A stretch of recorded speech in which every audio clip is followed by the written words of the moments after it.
안녕하세요. 저는 결혼 15년 차 주부입니다. 결혼을 한 지 10년이 지나면 그래도 좀 편해지겠지 생각했던 시댁은 해가 갈수록 더욱 이해할 수 없는 곳이었어요.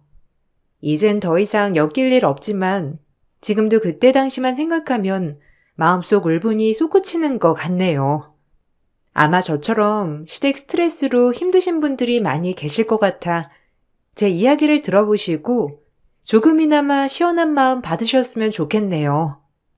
남편과 만나 결혼을 약속하고 양가 허락을 받을 당시만 하더라도 저희 결혼은 무엇보다 수월했어요. 그런데 상견례 하던 날 집안이 발칵 뒤집어졌었죠. 그때 당시 살아계셨던 할머니가 상견례 자리에 참석을 했었는데 알고 봤더니 할머니가 젊었을 시절에 시댁 종살이를 했던 거였어요. 시댁 집안에서 상견례에 참석했던 시할아버지께서 바로 알아보시고서는 그 뒤로 결혼을 강력하게 반대하신다고 했죠. 그때까지만 해도 시할아버지 반대였기 때문에 남편이나 저나 솔직히 그냥 결혼을 올리자 생각을 했었거든요. 그런데 시할아버지가 문제가 아니라 시모가 문제였어요. 나 너희 결혼 못 시키니까 자꾸 이렇게 찾아오지 마. 어떻게 종살이 하던 집안이랑 결혼을 시키라는 거니? 모르면 몰랐지. 알고 나서는 절대로 못 시키니? 그렇게 알거라. 네 집안에는 별 얘기 안 하니? 우리 쪽에서 반대한다고 하면 그쪽에서는 알았다고 그만둬야 하는 거 아니야? 어떻게 뻔뻔하게 아무런 말도 안 하고 이렇게 결혼 허락해달라고 찾아오게 만들어? 엄마, 수십 년도 더 지난 얘기고 몇 년 그 집에서 살았던 것뿐이잖아요. 할아버지한테 여쭤보니까 처음에는 안 된다고 하시다가 지금은 괜찮다고 하시는데 왜 엄마가 다시 난린데? 나 죽어도 수연이랑 결혼할 거니까 엄마 중간에서 다른 말 하지 마요. 전에 결혼 허락받았을 때는 별말 없이 허락했잖아. 근데 갑자기 상견례 하고 나서 안 된다는 게 무슨 말이야? 다른 것도 아니고 우리 집안 종으로 살았던 집안이랑 결혼을 시키라고? 그건 말도 안 되지. 다른 사람이 알면 얼마나 손가락질 하겠니? 엄마는 죽어도 결혼 허락 못하니까 알아서들 해. 그리고 너 수연이, 난 너 그렇게 안 봤다. 그래도 애가 경우는 있구나 싶었는데 어떻게 우리가 이렇게 반대를 하는데 꿋꿋이 결혼 허락을 받으러 와? 절대로 허락 안 해줄 테니까 그렇게 알고. 네가 먼저 우리 아들 놔줘라. 우리 아들 마음 약해서 못 헤어지니까 네가 먼저 헤어지자고 해. 다른 이유도 아닌 저희 옛날 집안일 때문에 그러시는 거라면 전 진호 씨랑 헤어질 수 없어요, 어머님. 제가 마음에 들지 않거나 아니면 부족한 부분이 있어서 결혼 허락을 못 해주시겠다고 하는 것도 아니고 단지 지나간 집안일 때문이라고 하시면 받아들일 수 없을 것 같습니다. 그렇지만 저도 저희 집안이 그렇게 부족한 집안이라고 생각은 하지 않아요. 그러니? 그럼 헤어지면 되겠네. 나는 네가 그런 집안에서 태어났다는 것 자체가 마음에 안 드는 사람이니까 그럼 헤어지면 되겠어. 진호랑 제발 헤어져 줘. 네가 진호 발목 잡고 있는 거 아니니? 쟤는 마음이 약한 애라 단호하지 못하니까 네가 끊어내. 너만 놓으면 다 끝날 일이야. 시모는 끝까지 반대를 했고 남편은 곧 죽어도 결혼을 해야 한다고 했죠. 남편은 시모의 반대에도 결혼을 강행했어요. 결국에는 시모는 결혼식 내내 펑펑 울었고 다들 뒤에서 수군거리기도 했죠. 결혼을 하고 나선 저도 임신을 하고 아이를 낳아 살았고 시댁과는 거리도 있어서 초반에는 큰 트러블이 없었어요. 그런데 아이가 태어나고선 시댁에 가끔씩 갈 때마다 기분 나쁜 일들이 종종 있었죠. 아이고, 우리 손자. 우리 손자는 한씨 집안 손자인 거 알지? 한씨 집안은 대대로 훌륭하고 공부도 잘하고 잘 사는 사람들만 있어. 우리 손자도 우리 핏줄 받아가지고 분명히 그렇게 잘 살 거다. 내가 그래도 여기저기 물어보니까 남자애들은 그래도 자기 핏줄 닮아서 괜찮다더라. 니들은 둘째도 딸 낳을 생각하지 말고 아들 낳아. 엄마, 그게 무슨 말이야? 요즘 핏줄 따지는 사람이 어디 있다고. 진짜 와이프 앞에서 창피하게 왜 그래? 그리고 우리 둘째 생각은 안 하고 있으니까 둘째 얘긴 꺼내지도 말어. 언제는 아이 낳지 말라고 난리더니만 갑자기 둘째는 낳으라고 해? 아들은 괜찮다고 하니까 그러지. 어쨌든 생긴 것도 우리 한씨 집안 쏙 빼닮아서 얼마나 이쁜지 모르겠네. 솔직히 나는 집안 이런 거 신경도 안 쓰일 줄 알았는데 주변에 보니까 결국에는 그 환경을 따라가기 마련이더라. 어미 너도 서운하겠지만 너무 그렇게 생각하지 말아라. 환경은 어쩔 수 없는 거니까. 네 집안 탓을 해야지. 뭐 어쩌겠니? 시몬은 틈만 나면 저희 집안을 까내리기 바빴어요. 솔직히 따지자면 집안 차이는 크게 나지 않았거든요. 오히려 남편네 집안이 조금 기우는 쪽이었는데도 불구하고 왜 저러시는지 이해가 되지 않았죠. 그러다가 친척들이랑 얘기 나누는 걸 듣고선 왜 시모가 저렇게 핏줄을 따지는지 알게 되었어요. 아이고, 진우 엄마는 사돈댁도 잘 만나고 좋겠어. 내가 거기 지역 출신이잖아. 진우 결혼한다고 했을 때 거기 하객으로 내 동창들이 왔거든. 물어보니 저쪽 집안이 훌륭한 집안이더라고. 부모 인품 좋아 넉넉해. 얼마나 좋은 집안에 장가가는 줄 아냐면서 다들 부러워하는데 내 며느리도 아닌데 너무 뿌듯하더라. 진우 엄마는 그런 생각 안 했어? 아유, 그럼 뭐예요. 저쪽 집안 어르신이 저희 집안 종살이 했어요. 시아버님이 그거 하시고선 거의 쓰러질 뻔 하셨는데 뭐 솔직히 다른 사람들은 그걸 잘 모르니까 부럽다 어쩌다 하겠지만 종살이 했던 집안에 장가 보낸다고 하면 부럽다 소리 나오겠어요? 집안 환경은 달라지는 게 아니잖아요. 그렇게 따지면 우리 며느리가 여기 시집 오는 걸 더 잘았지 뭐. 그쪽 집안은 대대로 종살이 집안인데. 아유, 그런가? 근데 할머니는 그렇다 치더라도 그 밑세대는 아니니까 뭐 상관없지 않나? 진호 엄마는 그것 때문에 반대했던 거구나? 안 그래도 우리 궁금했는데 결혼 반대했다고 하길래 왜 그랬나 싶었거든. 잘난 사돈댁 만나가지고 그렇게 자랑을 하더니만 어느샌가 반대한다고 하길래 내가 궁금해서 물어봤지. 나도 주변에 물어보니 사돈댁이 괜찮다고 해서. 이제는 다 결혼을 했으니까 하는 소린데 솔직히 뭐 그렇게 잘난 집안이라고 할 수는 없죠 뭐. 그냥 지들 좋다고 하니까 결혼시킨 거지. 어디 가서 우리 진호 빠지는 외모도 아니고 저 정도면 능력도 좋고 더 좋은 며느리감 만날 수 있을 것 같은데 그런 생각에 반대를 했던 거죠 뭐. 실상 저쪽 집안도 부럽다 할 집안은 아니에요. 어디서 들으셨는진 모르겠지만. 우연히 듣게 된 친척과의 대화에서 시모는 저희 집에 종살이를 했던 집이라고 언급했었죠. 생각해보니 저와 결혼을 한다고 했을 때 처음에 누구보다 좋아했던 게 바로 시모였거든요.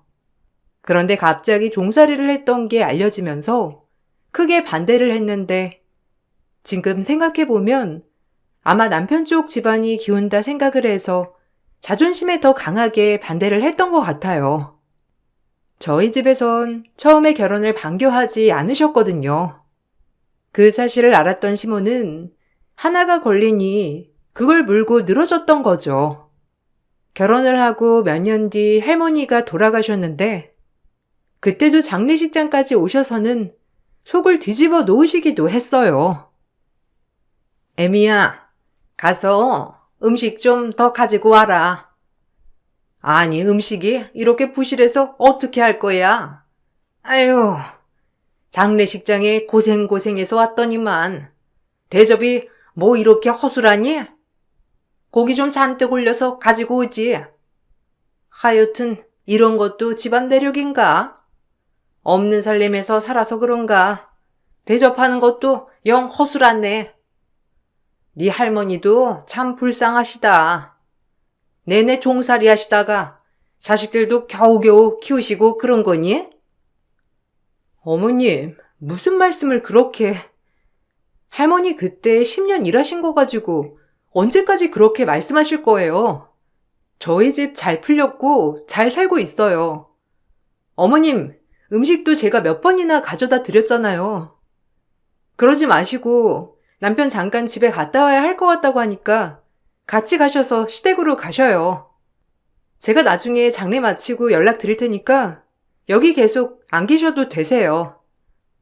사돈어른이 돌아가셨는데 있어야지. 내가 어딜 가니? 그래도 이런 거 내가 하나하나 말을 해줘야 다른 사람들한테는 실수 안 할 거 아니야.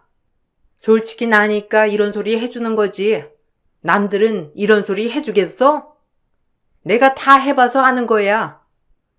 니네 집안에서는 이런 거 제대로 해본 사람이 있겠니? 그렇다고 누가 말해줄 사람도 없을 텐데 나라도 와서 이런 거 말해줘야 바뀌는 거지. 장례식장에서 마치 본인이 상주인 양 이것저것 제시하는 시모를 보며 정말 화가 치밀어 오르더라고요. 남편이 겨우 데리고 나갔지만 전 그때 상처가 아직도 낫지 않았어요. 시모가 무시를 해서 그런지 시동생들은 저에게 버릇도 없었어요. 남편과 나이 차이가 조금 났던 시동생들은 저희가 결혼을 했을 당시 20대 초반이었는데 시모와 합세해서 시집살이가 장난 아니었죠. 시댁에가 잠시 앉으려고 하면 쉬지 않고 다음 일을 건네주더라고요. 형수님, 다 하셨어요? 아, 그러면 저기 창고방 청소해야 하는데 오늘 좀 부탁드려요. 어제 엄마가 한다고 하셨는데 엄마가 하기에는 좀 힘들어서 형수님 힘도 세시고 정리도 잘 하시잖아요. 오신 김에 창고방 청소도 해주세요. 그리고 저녁에 제 친구들도 좀 올 건데 초대해도 되죠? 형수님 요리 이것저것 다 하시니까 하시는 김에 양 좀 늘려서 해주세요. 갑자기요? 몇 분이나 오시는데요? 저희 식구들만 먹을 거라고 생각해서 재료도 맞춰서 사오긴 했는데 부족할 수도 있을 것 같아요. 어머님이 저번에 음식 넉넉하게 하고 남기고 가니까 너무 싫어하셔가지고 재료를 사오던지 아니면 뭘 주문해서 시켜 먹던지 하는 게 나을 것 같아요. 창고 청소까지 하면 시간이 모자랄 것 같은데요. 아니면 도련님이 좀 도와주세요. 에이, 제가 그걸 어떻게 해요? 형수님은 주부니까 잘하시잖아요. 쉬엄쉬엄 하시면 되지. 청소하는데 뭐 1시간 넘게 걸리는 것도 아니고 그냥 대충 정리하면 되는 건데 고작 장도 못 봐요? 형수님, 너무 우리 집에서 쉬려고만 하시는 거 아니에요? 며느리면 며느리답게 집에 와서 일을 해야지. 저는 나중에 장가 가면 제 와이프가 와서 살뜰하게 엄마 챙기고 하는 게 좋은데. 도련님, 저 지금 앉았어요. 아까까지 주방 정리하다가 왔고요. 아침 먹고 나서 간식 먹고 점심까지 차리고 이제 막 앉았는데 쉴 시간은 좀 있어야죠. 일단은 장 본 걸로 음식은 만들게요. 미리 말을 해줬으면 재료라도 넉넉하게 사왔을 건데 미리 말을 안 하신 거니 부족하면 부족한 대로 먹어야 할 것 같아요. 와, 형수님 너무 냉정하신 거 아니에요? 우리 엄마는 그래도 이렇게 말하면 다 해주시는데 형수님도 그래야지. 어쨌든 오늘은 힘드시다고 하니까 대충 만들어주세요. 제 친구들 입 깐깐하거든요. 맛없으면 바로 뱉는 스타일이라서 음식 좀 신경 쓰셔야 할 거예요. 저녁 식사하는 시간에 맞춰서 올 테니까 바로 먹을 수 있게 준비해 주세요.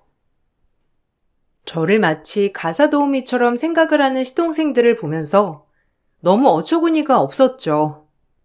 특히나 시댁 식구들이 다 모여서 밥을 먹는 날이면 전 내내 앉아있지도 못하고 밥상을 챙겨야 했어요. 앉으려고만 하면 계속 뭘 자꾸 시키는 바람에 심부름을 해야만 했었죠. 결국 남편이 화가 나서 소리를 친 적도 있었어요. 그런데 남편을 제외하고는 아무도 문제가 될 게 없다 생각하더라고요. 지금 도대체 뭐 하는 짓들이야? 다들 손이 없어, 발이 없어? 니들은 형수님 지금까지 밥 한 수저 못 드는 거 안 보이냐? 눈이 없어? 어떻게 물부터 수저까지 하나하나 다 챙겨줘야 돼? 일부러 그러는 거냐? 어떻게 그렇게 버릇없이 함부로 이것저것 시키는 거야? 안 그래도 아까부터 거슬렸는데 왜 자꾸 니들이 안 하고 네 형수한테 해달라고 하는 건데? 아유, 왜 그러니? 애들이 그럴 수도 있는 거지. 그리고 네 와이프가 가까이 앉아 있으니까 해달라고 하는 건데 뭐가 잘못이야? 너는 네 와이프 안 시키니? 꼴랑 뭐 몇 개 가져다 준 거 가지고 왜 이렇게 큰 소리를 치는 거야? 에미야, 네가 큰애한테 뭐라고 하는 거야? 너 집에 갈 때 이렇다 저렇다 한 소리 하는 거지? 우리가 뭘 얼마나 시킨다고 뒤에서 네 남편을 조종해? 뭘 날 조정을 해? 눈이 있으면 지금 상황을 봐봐. 지금 애 엄마 앉아서 밥 한 수저라도 뜬 거 봤어? 다들 이게 이상하다고 생각을 안 하는 거야? 난 진짜 이해를 하질 못하겠네. 지금까지 내가 아무 말도 안 하니까 다들 이게 자연스럽다고 생각해? 어떻게 다들 그래? 사람이 밥을 먹을 때는 좀 편하게 먹게 해줘야지. 이거 달라 저거 달라 멀쩡한 사지 있는 애들이 왜 자꾸 시켜대냐고. 아이고, 에미야, 너 참 대단하다. 어떻게 남편을 이렇게 조종을 하니? 됐다. 너 앉아서 먹고 내가 심부름 하마. 나이 먹고 늙은 엄마가 움직여야 아들도 마음이 편한가 보구나. 내가 다 늙어가지고 며느리 한번 일 시켜보지도 못하고 며느리 수발이나 들어야 하다니. 에미야, 뭐하니? 네 남편 이렇게 난린데 앉아서 편하게 밥이나 먹어라. 내가 네 수발 들 테니. 남편이 난리를 치면 시모는 그걸 더 비꼬아서 말하니 저는 중간에서 미쳐버릴 노릇이었어요. 처음에는 남편도 저에게 미안해했죠. 본인도 집에 가서 다른 식구들이 하는 꼴을 보면 정도가 심하다고 생각을 했거든요. 그래서 항상 시댁에 갔다 오기 전 다녀온 후에는 저에게 사과를 했어요. 여보, 정말 미안해. 이번에는 시댁에 일이 있어서 어쩔 수 없이 갔지만 다음에는 나 혼자 갈게. 당신 갈 필요 없어. 나도 우리 식구들이 왜 저러는지 이해를 할 수가 없다니까. 난 우리 식구들이 진짜 그런 생각이 없는 사람인 줄 알았어. 심지어 엄마가 그럴 줄이야. 시집살이 심하게 당해서 며느리한테는 누구보다 잘해줄 거라고 했던 엄마는 어디 갔나 몰라. 정말 미안해. 어머니가 나한테 뭐 기분 나쁘신 거 있으신 건 아니지? 이유라도 알면 내가 가서 해명이라도 해볼 텐데 딱히 이유도 없으신 것 같아서 말이야. 솔직히 나도 기분이 안 나쁘다고 하면 거짓말이지. 볼 때마다 종집안에 장가 보냈다 어땠다 하는 것도 상처고 우리 아이한테도 한시집안 핏줄이다 하는 것도 그렇고 당신이 중간에서 말려도 달라지는 게 없으니까 더 답답해. 그러니까 내가 나서면 엄마가 더 하시는 것 같아. 당분간은 당신도 우리 집에 가지 말고 전화도 받지 마. 우리가 거리 두고 살다 보면 좀 나아지겠지. 엄마도 괜히 저러시는 거야. 당신이랑 결혼한다고 했을 때 처갓집에서 초반에 결혼을 너무 빨리 하는 거 아니냐고 하셨었잖아. 그 말이 내내 걸리셨는데 할머님께서 우리 집 가사 도우미로 계셨었다고 한 거 듣고서는 잘 됐다 하고 더 기 꺾으려고 하시는 거지 뭐. 진짜 나도 엄마가 왜 저러는지 모르겠어. 그 뒤로 저희는 시댁과 거리를 두고 살았어요. 그래도 완전히 끊지는 못하고 명절이나 중요한 날에만 만나기 시작했죠. 아이가 좀 크고 나니 시댁에서는 우리가 안 가면 아이만이라도 보내라고 아우성이셨어요. 방학에 잠깐 아이가 며칠 보내고 온 적이 있었는데 뜬금없이 아이가 종이 뭐냐며 저에게 물어보더라고요. 알고 보니 아이가 엄마는 요리도 잘하고 집안일도 잘한다고 시모에게 말하니 시모가 종핏줄 어디 안 간다고 했다는 거였어요. 전 너무 화가 나서 시모에게 바로 전화를 했죠. 어머님, 혹시 저희 아이한테 종핏줄이라고 하면서 말하신 적 있으세요? 아이가 오더니만 종이 뭐냐면서 엄마가 종핏줄이냐고 하는데 정말 저희 아이한테 그런 소리를 하신 거예요? 어머님, 아무리 그래도 그런 소리 하시면 안 되죠. 저희 친정집에서 어떻게 해주냐 다 물어보셨다면서요. 어머님 그렇게 말씀을 하시는 건 아이한테도 상처예요. 내가 사실대로 말한 건데 뭐가 상처가 된다고. 내가 틀린 말 한 것도 아니지 않니? 그래서 그거 따지려고 전화했어?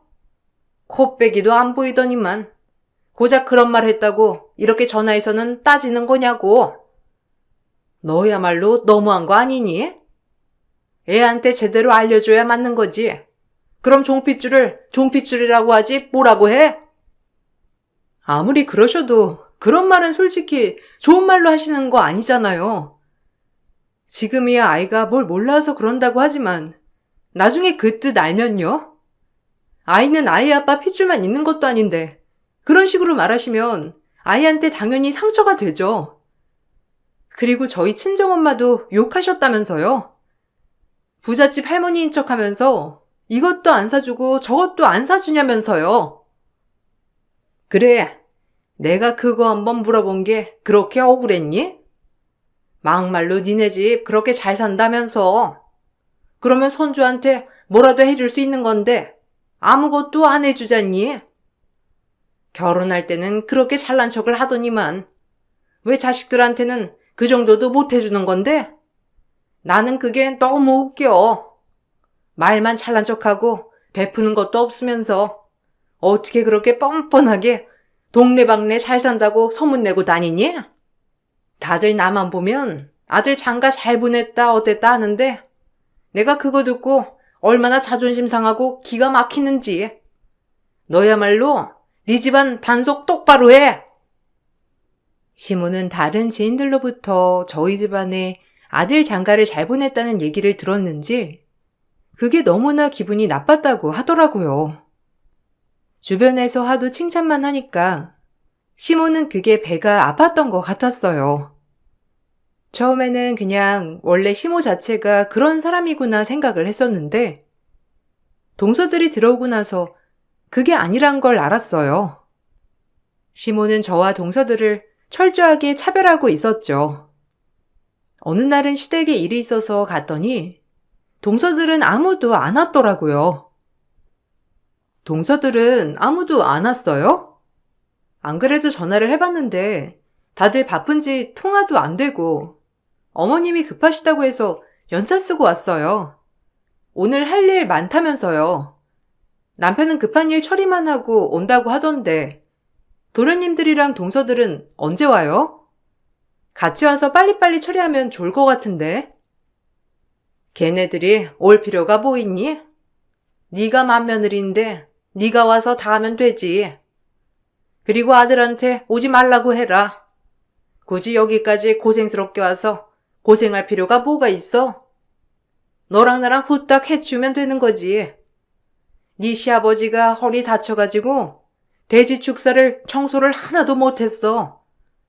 가서 저기 좀 쓸고 청소해야 할 것 같으니까 옷부터 얼른 갈아입어. 네? 저랑 어머님 둘이서만 청소하려고요? 어머님, 그러면 몸살 나요. 부지도 넓은데 저랑 어머님 둘이서 오늘 내로도 다 못하고요. 안 되면 도련님이나 남편 왔을 때 같이 시작해요.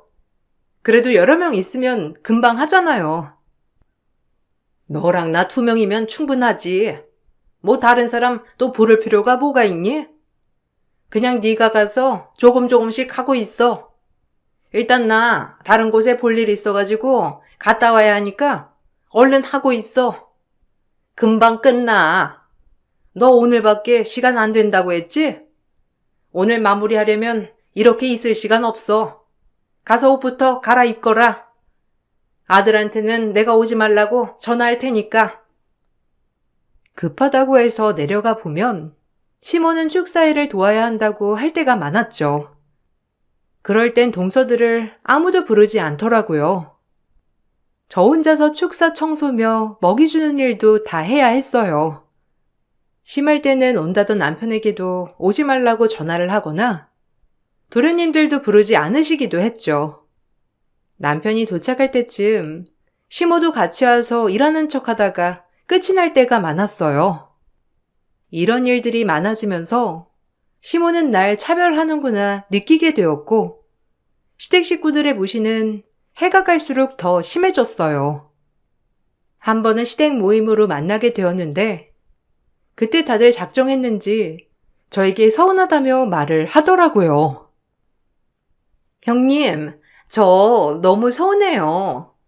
그래도 형님이 맏며느리인데 어떻게 식사 한번 거하게 차려주시지도 않고 다른 집안 사람들 보니까 맏며느리가 나서서 집안 행사 싹 다 주도하던데 형님은 그런 것도 없으시고 집안에 너무 소홀하신 거 아니에요? 솔직히 제가 어머님이면 한 소리 했을 것 같아요. 맞아요. 저도 형님 너무 집안에 소홀하신 것 같아요. 어머님이 얼마나 서운하셨겠어요? 며느리라고 들어왔는데 본인 일만 바쁘지. 집안일은 하나도 신경 안 쓰시고 뭐라도 하나 주체해서 해야 하는 거 아니에요? 아직까지도 어머님이 집안일들 싹 다 책임져서 하고 계시는데 이제는 어머님 연세도 있으시고 형님이 받으셔서 해야 하는 거 아니에요? 아이고, 역시 우리 며느리들밖에 없네. 시어머니 생각해 주는 건 며느리들 뿐이야. 그래, 애미야. 앞으로는 네가 담당해가지고 우리 집 행사 네가 잘 꾸려보거라. 사실 나도 이제 나이도 먹을 대로 먹었고 며느리도 봤는데 네가 이제는 싹 다 해야 하는 거 아니니? 내가 말하기는 좀 민망했는데 다른 며느리들이 이렇게 말해주니까 이제야 말을 하게 되네. 그렇죠, 어머님? 어머님도 그렇게 생각하시죠? 사실 저희 지인들은 싹 다 맏며느리가 다 하더라고요. 심지어 맏며느리라서 시부모님 모시고 사는 애들도 있는데 형님은 그런 거 하나 없는 것 같아서요. 형님 설마 예전에 어머님이 형님 할머니가 시댁 종살이 했다고 그거 몇 번 말한 거 가지고 서운해서 아직까지 이러시는 거 아니시죠? 에이, 그 정도로 째째하게 서운하다 생각하시면 안 되는 거 아니에요? 시댁 식구들은 제가 맏며느리이기 때문에 시댁 모든 행사들을 주도해야 한다며 절 압박했죠. 심지어 시부모가 아플 때면 당연히 맏며느리가 와서 간병하고 모셔야 한다는 말도 나왔어요. 너무나 당황스러운 얘기였지만 그 공간에서 제 편이 되어줄 사람은 아무도 없었어요. 그런데 이렇게 저에게 의무를 짊어주려고 하면서도 베풀어주는 건 아무것도 없었어요. 시댁에서 절 배려하는 사람은 오로지 단 한 사람, 남편이었죠. 그렇지만 남편 또한 본인 일이 바빴기 때문에 모든 걸 막아줄 순 없었어요. 제 화가 터지게 되었던 날은 명절이었는데 어머님은 선물을 준비했다면서 신이 난 얼굴로 저와 동서들을 불러 모으셨어요. 자, 우리 막내들한테는 명절 선물로 현금 주마. 저번에 니들 사고 싶었다는 옷 있었지? 명절 겸 가서 사 입어. 니들 옷 깔끔하게 잘 입고 다니는 거 보면 나도 기분이 좋더구나. 넉넉하게 챙겼으니까 마음에 드는 거 사 입고 다니렴. 그리고 큰애는 이거 삽 들어라. 가서 돼지 분변 청소해야지. 뭐하니? 아까부터 방 안에만 가만히 앉아있던데 큰 며느리로서 모범을 보여야지. 어머, 어머님, 감사해요. 안 그래도 이번에 옷 사야겠다 생각했었는데, 이렇게 두둑하게 챙겨주시고, 역시 어머님 최고. 형님도 좀 어머님께 살갑게 하세요. 형님이 너무 무뚝뚝하고 그러니까 어머님이 저희만 챙겨주시는 거잖아요. 나서서 일도 하시고 그러셔야 이쁨도 받는 거지. 아주버님은 형님이랑 어떻게 결혼했나 몰라? 아유, 그러게나 말이다. 종핏줄이라서 내가 어떻게든 결혼 안 시키려고 아등바등 노력했는데 저 불려시 같은 게 어떻게 꼬셔가지고서는 하여튼간에 가서 돼지 분변 쌓아놓은 거 치우고 깔끔하게 정리하고 와. 너 표정이 왜 그러니? 뭐 불만이라도 있는 거야? 어머님, 어떻게 저한테는 돼지 분변을 치우라고 하세요? 동서들이랑 그럼 같이 갈게요. 같이 가서 치울 테니까 삽 어디 있어요? 저 진짜 서운하네요. 안 그래도 어머님 저 싫어하시는 건 알지만 동서들이랑 이렇게 차별하시는 건 좀 너무하신 것 같아요. 내가 무슨 차별? 나는 사람 차별 안 한다. 구분하는 거지. 얘네는 좋은 집안에서 귀하게 자란 아이들이니 내가 귀하게 여겨주는 거고 너는 종집안에서 자란 아이 아니니 탓하고 싶거들랑 네 조상을 원망해라. 대대로 천하잖아? 시모의 말에 전 너무나 화가 나 삽을 던져놓고서는 폭탄 선언을 했습니다. 제 말을 듣고선 다들 깜짝 놀라더라고요. 사실 시모는 저에게 못되게 굴었지만 시부는 저를 굉장히 아껴주셨어요. 워낙 시모의 등살에 시댁에서 길을 못 펴던 시부는 단 하나 돼지 목장을 유산을 받아 시모에게 기죽지 않았었죠. 그러던 시부가 지인의 사기에 휘말려 돼지 목장을 날리게 생겼었는데 시모에게는 말도 못하고 고민만 하시던 걸 큰아들인 남편에게 털어놓으셨더라고요. 남편도 딱히 방도가 없어 걱정만 하다가 제가 알게 된 후 저희 집에서 시부 돼지 목장을 인수하게 되었죠. 시모는 그 사실을 전혀 모르고 있었어요. 이제부터 저 돼지 목장 제가 가지고 가겠습니다. 어머님이 그렇게 무시를 하시니 천한 집안 명의 돼지 목장은 저희가 가지고 가야 할 수밖에 없겠네요. 아, 그러고 보니까 저기에 달려있던 채무들도 저희 집에서 해결을 해주셨는데 그때 썼던 차용증이 어디 있을 것 같네요. 아마 그 차용증도 천한 집안에서 빌려간 돈이라는 뜻이니 어머님이 바로 갚아주실 수 있으시겠죠? 뭐? 아니, 그게 무슨 소리야? 저 목장이 왜 너네 집 거라는 거야? 저 목장 우리 아버님 이름으로 되어 있던 건데 무슨 너네 집에서 저걸 인수해? 난 모르는 일이야. 확인하기 전까진 네 말을 어떻게 믿어? 그럼 확인시켜드리면 되겠네요. 아, 도련님들도 저기 목장에서 일하시면서 월급 받으셨죠? 그거 다 저희 아버지 통장에서 나오는 건데 모르셨나 봐요. 아버님이 간곡하게 비밀로 해달라고 하셔서 여태껏 말도 못 해드렸는데 이제는 밝힐 때가 됐네요. 선한 집안 통장에서 나오는 돈이니까 이것도 받으시기 싫으실 것 같은데 뭐 어떻게 퇴사시켜 드려요? 저의 말에 경악을 금치 못하고 벌벌 떨며 쓰러지는 시댁 식구들을 뒤로하고 전 집으로 돌아왔어요. 처음엔 시모는 아예 그걸 받아들이지 못하고 거짓말이라면서 난리를 쳤다더라고요. 나중에 서류를 확인해 보니 정말 돼지 목장이 저희 아빠 이름으로 되어 있었고 그때서야 모든 걸 알게 되셨죠. 당장 월급부터 막막했던 시동생과 동서들은 바로 미안하다며 연락이 오더라고요. 시모도 그제야 저에게 미안하다며 사과를 하고 싶다고 하셨죠. 내가 원래 그런 사람이 아닌데, 니들 결혼시킬 때 조금 반대하셨다는 거 듣고 마음에 걸렸었나 봐. 정말 미안하다. 아유, 남편도 제대로 풀리는 게 없고, 겨우 받은 유산도 날리고, 집안 뭐 하나 풀리는 거 없는데, 그 화가 너한테 갔던 거 같구나. 내가 너무했던 거 정말 미안해. 너희 집안이 워낙 괜찮은 집안이라고 지금도 자꾸 듣다 보니까 내가 미쳤었나 봐. 많이 화났니? 저한테 사과하실 필요 없어요. 천한 핏줄인 제가 감히 귀한 집안 사람한테 사과를 받다니요.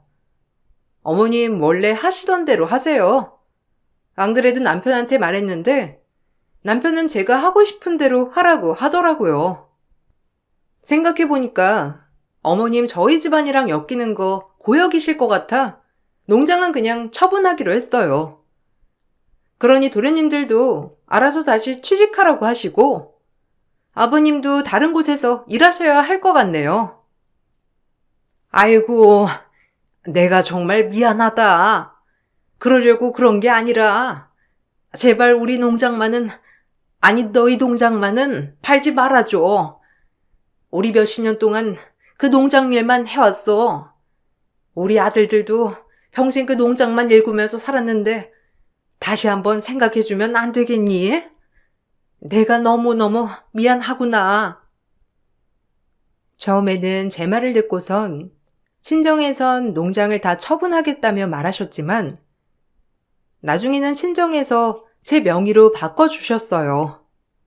그렇게 무시하던 제가 농장 주인이 되니 시모의 태도는 확 바뀌었죠. 전처럼 절 무시하는 일도 없고 시동생과 동서들 또한 저에게 함부로 하지 못했죠. 오히려 저만 보면 아무 소리도 못하고 있답니다. 남편은 더 크게 혼을 내줘야 한다면서 저보다 더 적극적으로 시동생들을 혼내줬어요. 지금도 남편은 주말에도 농장 일을 하라며 시동생과 동서들 거기다가 시모까지 모두 불러 일을 시키고 있네요. 한 소리도 못하는 시댁 식구들을 보면서 애초에 사이좋게 지냈으면 얼마나 좋았을까 싶은 생각도 든답니다. 과거는 과거일 뿐이라는 거 여러분들도 잊지 마셨으면 좋겠어요. 제 사연 들어주셔서 감사드려요. 힘든 시기가 지나가면 그건 과거가 될 뿐이라는 사실 잊지 마시고 모두들 힘든 일 잘 이겨내고 버티시길 바랄게요. 안녕하세요. 저는 40대 중반 여자입니다. 이번에 정말 말도 안 되는 일들이 제 눈앞에 벌어져서 사연을 쓰기로 결정하게 되었습니다. 어느 날 시동생이 저희 집에 찾아왔어요. 너무 갑작스럽게 찾아와서 당황스러웠었죠. 술이 잔뜩 취해선 비틀거리면서 들어온 시동생은 남편에게 살기 힘들다는 말을 제일 먼저 꺼냈습니다. 좋지 않은 분위기를 파악한 남편은 일단 시동생을 진정시키며 무슨 일인지 알아보기 위해 진지한 대화를 이어나가기 시작했고, 저희가 들은 내용은 동서와 이혼을 해야 될 것 같다는 말이었어요. 저희도 어느 정도는 예상했던 말이 나와서 크게 놀라지는 않았었는데, 문제는 9살 된 조카를 데려가겠다는 말이었습니다.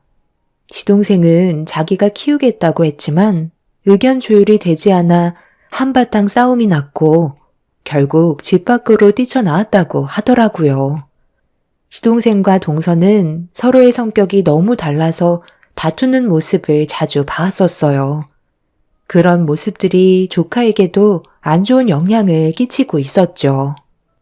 그래서 이런 문제들을 해결하기 위해 가족 모두가 모여 많은 대화를 나눴었지만 결국 항상 제자리였고 좋아지는 건 아무것도 없었습니다.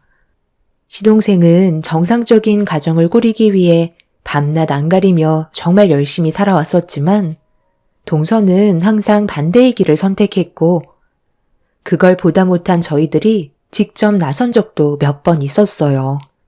그 때문에 남편과 동서가 서로 얼굴을 붉히며 싸운 적도 있었죠. 이런 문제들이 시동생을 더 이상 버티지 못하게 만들었는지 이혼을 결정하게 되었는데, 동서가 조카를 데려가 키운다는 말에 또 한 번 시동생의 집안은 난장판이 되고 말았던 거였죠.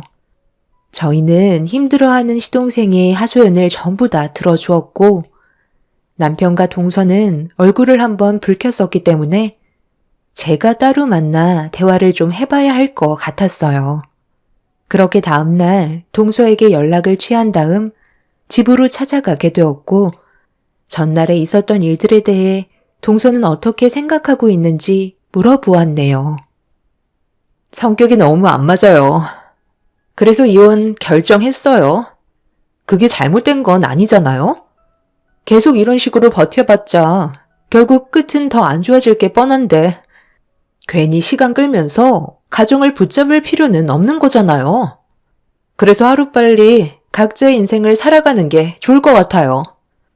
저도 정말 이혼까지는 생각 안 하려 했는데 같이 살아가기에는 너무 의견 차이가 심해요.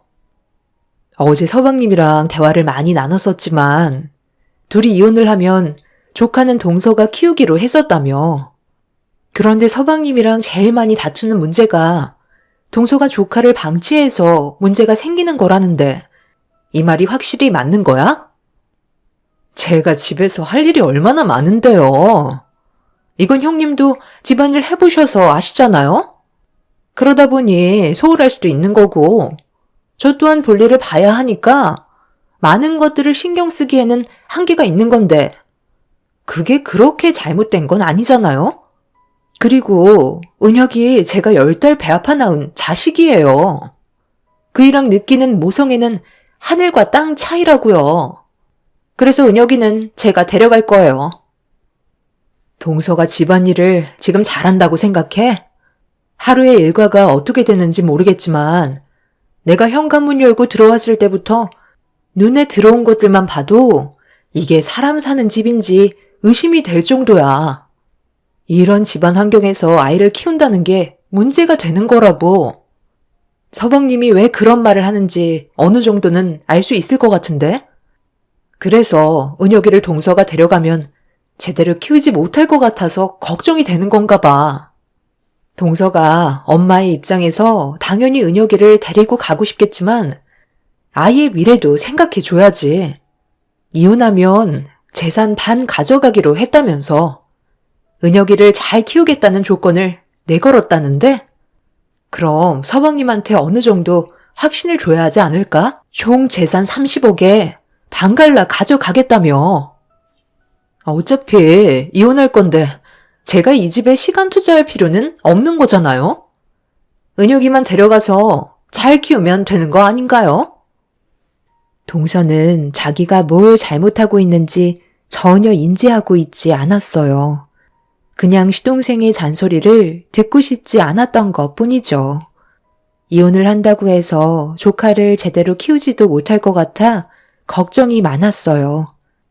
하지만 동서는 그냥 맨몸으로 나가면 자기한테 떨어지는 재산이 많지 않다는 걸 알곤 시동생에게 최대한 많은 것들을 뜯어가려고 조카를 데려가려 하는 것 같아 보였습니다. 동서는 자기 집안일이기 때문에 제가 참견하는 걸 탐탁치 않게 생각했고 그날 서둘러 외출을 해야 된다면서 그만 대화를 나누고 싶다며 저를 집 밖으로 빨리 내보내려 하고 있었어요. 저는 좀 더 대화를 나누고 싶었는데 동서는 저와 얼굴 마주하는 것 자체를 싫어했습니다. 결국 떠밀리듯 집 밖으로 내쫓기게 되었고 동서는 이혼에 대해 확실히 결정한 것 같아 보였습니다. 그렇게 동서는 시동생과 이혼 준비를 하게 되었고 저희 부부는 그 모습을 지켜볼 수밖에 없었어요. 얼마 뒤 둘의 결혼 생활에 종지부를 찍는 이혼 서류에 도장을 찍게 되면서 둘은 남남이 되었고 조카는 동서가 키우는 걸로 결정을 보게 되었습니다. 조카 문제로 소송까지 갈 뻔했지만 조카가 엄마 옆에 있고 싶다는 말에 시동생은 더 이상 법적 다툼을 하지 않고 원만한 합의로 모든 걸 끝냈습니다. 그렇게 동서는 30억의 재산 중에 반을 가져가게 되었고 더 이상 가족이 아니게 되었네요. 시동생은 정해진 날짜에 자기 아들을 보러 갔고 그렇게 주어진 환경에 맞게 생활을 하고 있었어요. 그래도 다행인 건 조카한테 크게 문제가 있어 보이진 않았어요. 저희 집에 가끔 왔을 때 맛있는 음식들도 많이 해주고 최대한 좋은 시간을 보낼 수 있게 노력하면서 조카에게 지금의 생활이 많이 힘들지 않냐고 물어보게 되었는데 괜찮다면서 웃어 보이고 있었습니다. 9살밖에 안 된 조카는 자신의 현실을 잘 알고 있었는지 어린 나이임에도 성숙해져 있는 상태였어요. 시부모님께서도 주말에 놀러온 손자를 이뻐해 주시면서 최대한 밝은 모습을 보여주셨죠. 정말 다행인 건 조카가 잘 지내고 있는 모습을 보고 있으니 한시름 놓였고 시동생 또한 걱정했던 것들을 어느 정도 내려놓을 수 있게 되었는지 본인 일에 좀 더 집중하게 되었네요. 그렇게 별일 없이 잘 지내는 것 같아 보였는데 어느 날 저희 가족들끼리 저녁에 외식을 하고 집으로 돌아가던 도중 차 안에서 창밖을 바라보고 있는데 순간적으로 스쳐 지나간 조카의 얼굴을 보게 되었습니다. 그런데 조카의 손을 잡고 있던 사람은 동서가 아닌 처음 본 사람이라 남편한테 급하게 차를 돌려달라고 부탁을 했고 차에서 내려 근처를 돌아다니며 조카의 얼굴을 봤던 곳을 샅샅이 뒤져봤지만 어디로 갔는지 찾을 수가 없었어요. 뭔가 느낌이 좋지 않아 동서에게 전화를 걸어봤는데 받지 않자 점점 불안해지기 시작했어요. 남편에게 제가 본 상황을 설명한 뒤에 같이 주변을 돌며 조카를 찾게 되었고 처음 본 의문의 여자가 누구인지 알아야만 했어요. 그렇게 한참 동안 조카가 사라진 근처를 돌아다녔지만 아무것도 얻지 못한 저와 남편은 결국 다시 차로 돌아가려는데 동서에게 전화가 왔네요. 아, 진짜 바빠 죽겠는데. 왜 이렇게 전화를 하시는 거예요? 제가 그렇게 한가해 보이세요?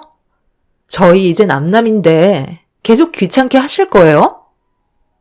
은혁 엄마, 지금 어디야? 은혁이 좀 바꿔봐.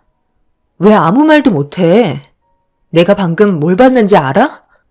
어떤 여자가 은혁이를 데리고 가던데? 아, 제가 오늘 중요한 약속이 있어서 잠깐 돌봐줄 수 있는 사람 구해서 맡긴 거예요. 그게 잘못된 건 아니잖아요? 더 할 말 있으세요? 왜 이렇게 남의 일에 간섭을 하시는 거예요? 그렇잖아도 신경 쓸 게 얼마나 많은데 계속 이런 식으로 참견하실 거예요? 은혁 엄마가 그동안 했던 행동들이 나를 믿지 못하게 했으니까 그래서 뭐든 확실하게 넘어가고 싶은 것뿐이야. 그리고 이혼했다고 해서 지금 남남이 된 건 아니잖아? 아직 숙려 기간 남아있는데 그 사이에 은혁이한테 무슨 일이라도 생기면 그땐 나도 그냥 넘어가지 않을 거야. 뭐가 그렇게 중요한 일인지는 모르겠지만 자기 자식보다 중요한 일은 없는 거라고. 나는 남의 손에 자기 자식을 맡기는 건 잘못됐다고 생각해. 다음에는 이런 일이 없었으면 좋겠어. 사정이 있으면 은혁이가 불안하지 않게 서방님한테 맡기던가 나한테 연락을 줘야 하는 거 아니야? 내가 봤을 때 은혁이의 의견은 전혀 듣지 않고 은혁 엄마가 혼자 결정한 거지? 동서가 돈 때문에 은혁이 발목을 잡았다는 걸 내가 모르는 거 아니지만 15억의 돈을 받았으면 그만큼 책임감을 가지고 은혁이를 돌봐줬으면 좋겠어. 동서가 지금 이제 자유라고 착각하고 있는 것 같은데 은혁이의 엄마라는 건 평생 변하지 않는 거라고. 은혁이 아직 9살이야. 부모의 손길이 충분히 필요한 나이라고. 그러니 책임감을 가지고 행동해줬으면 좋겠어. 이건 은혁 엄마를 위해서 하는 말이 아니야. 내 조카를 위해서라고. 동서는 제 말이 듣고 싶지 않다며 말을 하고 있는 도중에 전화를 끊어버렸고 저희 부부는 그렇게 집으로 돌아올 수밖에 없었어요. 남편은 이런 사실을 시동생에게 알린 뒤 조카를 데리고 오는 게 좋을 것 같다는 의견을 내세웠고 저 또한 그 말에 찬성을 하고 있었습니다. 하지만 동서는 절대로 시동생의 의견을 받아주지 않았어요. 자기가 가지고 간 재산을 토해내게 될까봐 무조건 싫다는 말을 꺼내고 있었죠. 시부모님께서도 걱정을 많이 하고 계셨는지 주말에 놀러온 조카를 저녁 시간이 되면 동서에게 보내야 하는데 문을 열어주지 않고 계셨습니다. 동서는 화가 많이 났는지 난리를 치다가 저에게 이런 상황을 전부 다 알려줬고 남편과 저는 급하게 시댁으로 향하게 되었습니다. 저희가 시댁에 도착하고 나서야 시모는 현관문을 열어주셨네요. 지금 뭐 하시는 거예요? 시간 됐으니까 제가 데려가겠다는데 문을 안 열어주시면 어쩌자는 거예요? 은혁아, 엄마 왔어. 빨리 가자. 은혁이 지금 자고 있다. 그래서 좀 기다려 달라는 건데 그거 못 기다려서 이렇게까지 난리를 쳐야 되는 거야? 제가 제 자식 데려가겠다는 건데 어머님이 뭔데 이래라 저래라 하시는 거예요? 잠은 저희 집에 가서 자면 되는 거 아닌가요? 왜 은혁 엄마만 생각하는 거야? 지금 누가 제일 힘들겠어? 말은 안 하지만 은혁이가 정신적인 고통을 제일 많이 받고 있다고. 그런데 동서는 은혁이를 조금도 생각하지 않고 혼자만 편애하려고 하잖아. 어머님 집이 편하니까 잠이 든 것 같은데 그런 모습이 불쌍해 보이진 않아? 동서는 하루가 다르게 엄청 잘 지내고 있는 것 같은데 은혁이는 점점 말라가고 있는 것 같네. 제대로 돌보는 건 맞는 거야?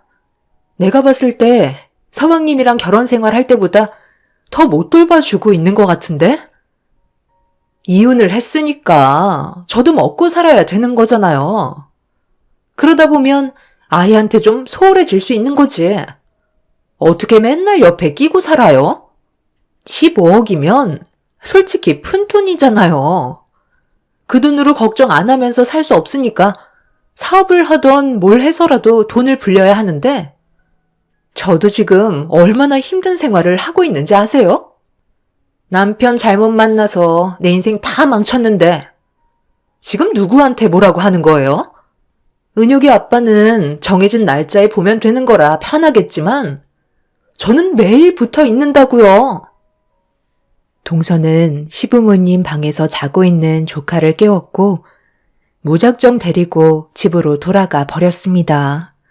시동생이 늦게까지 일을 해야 되다 보니 시댁에 올 수 있는 상황이 아닌 걸 알고 있어서 그런지 더욱더 큰 소리로 난리를 쳤고 저희는 어쩔 수 없이 조카를 보내줘야만 했어요. 시모는 집 밖을 나서는 조카를 보면서 나중에 또 놀러 오라며 보내줬지만 그날 난리가 난 이후 동서는 조카를 시댁에 2번 다시 보내지 않았습니다. 시동생과의 만남도 평일에 1번, 주말에 1번 보는 거였는데 평일에 1번 보는 걸로 혼자 결정해 버렸네요. 저희는 조카가 상처받을까봐 모든 게 조심스러웠지만 동서는 그런 걸 잘 알고 있었는지 더욱더 막 나가기 시작했고 정말 이건 아닌 것 같아 특단의 조치가 필요해 보였어요. 그래서 남편과 진지하게 상의를 한 다음 평일에 시동생이 동서를 만날 때 저희도 함께 그 자리를 참석했습니다. 그리고 조카가 할 수 있는 것들을 일러준 뒤 하나하나 계획을 세워나가기 시작했어요. 똑똑한 조카는 제 말을 잘 새겨 들었고 그렇게 저는 때를 기다리고 있었습니다. 제가 판단하기에는 조카가 동서 밑에서 정상적으로 살아가지 못할 것 같아 보였어요. 교육도 제대로 이루어지지 않았고 동서는 자기 꾸미기에도 시간이 모자랄 정도로 많이 바쁜 생활을 보내고 있었습니다. 그래서 저는 바쁜 시동생을 대신해 제가 도와줄 수 있는 것들을 하나하나 처리해 나갔어요.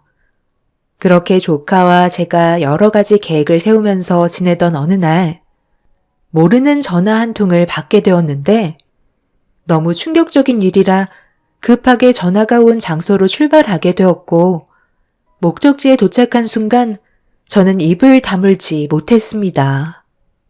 어느 한 여성분께서 조카의 손을 잡고 있었는데 어떻게 된 건지 거지꼴이 된 상태로 방치가 되어 있었습니다.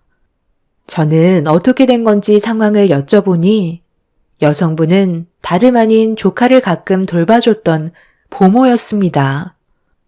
보모는 주변을 살피더니 조용한 곳에서 대화를 주고받고 싶다며 장소를 옮기길 원했고, 저는 급하게 조카와 보모를 차에 태운 뒤에 다른 곳으로 장소를 옮기게 되었어요. 보모는 심각한 얼굴을 하더니 핸드폰을 꺼내 영상 하나를 보여주더라고요.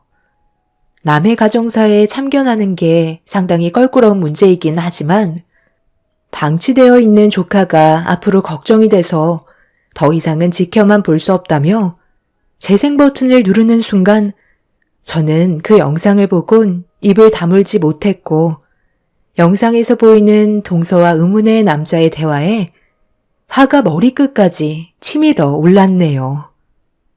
다른 지역으로 이사를 하는 게 좋을 것 같아. 계속해서 내 삶에 참견하는 그 집안 사람들과 더 이상 마주치기 싫다고. 그럼 더 50만 사게 된다는 거 몰라? 은혁이를 우리가 옆에 끼고 있어야 당신이 받은 15억이 온전하게 있는 거라고. 그렇지 않으면 그 돈의 일부는 결국 그놈이 다시 가져가는 거잖아. 내가 오죽 걱정이 되면 여기까지 찾아왔겠어? 얼굴을 안 보여준다면 이 문제를 걸고 넘어질 게 뻔하고, 결국 소송까지 가게 되면 당신이 은혁이를 맞는 데 있어서 부족하다는 판결이 날 수도 있다고. 그건 내가 걱정하지 말라고 했잖아.